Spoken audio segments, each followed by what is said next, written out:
Une histoire par Antoine. Je me souviens d'une histoire, ma foi, fort étrange. L'événement survenu cette nuit du 23 avril 2018 dans un entrepôt reculé de Neuville-sur-Saône m'a terrifié. Je vais vous la raconter. Je rentrais dans mon entrepôt quand Kevin, mon monteur vidéo, m'informa qu'il avait rangé une partie de notre matériel, sauf le micro, la table de mixage et la caméra. Paul, mon monteur vidéo, m'informa aussi qu'il avait cru entendre la caméra parler. Le croyant fou, je lui demandai de retourner travailler car notre nouveau court-métrage devait sortir le lendemain. Après le montage vidéo terminé, je crus entendre le dernier enregistrement fait avec la caméra se lire tout seul. Je sursautais.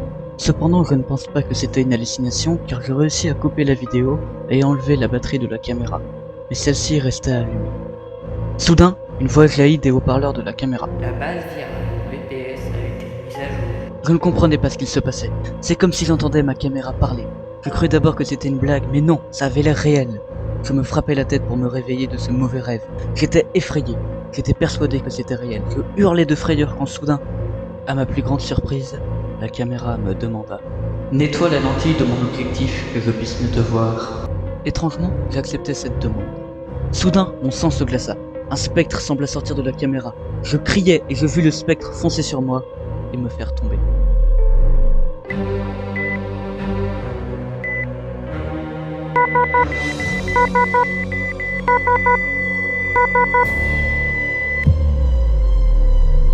Je me réveillais dans une chambre d'hôpital et on m'informa que toute mon équipe de travail avait été portée disparue. On m'informa aussi que je venais de me réveiller d'un coma de 2 ans. Quand je sortis de l'hôpital, je découvris un monde dévasté par un virus. C'était mon histoire et encore à l'heure actuelle, je ne sais toujours pas ce qui s'est réellement passé et je préfère ne pas y repenser.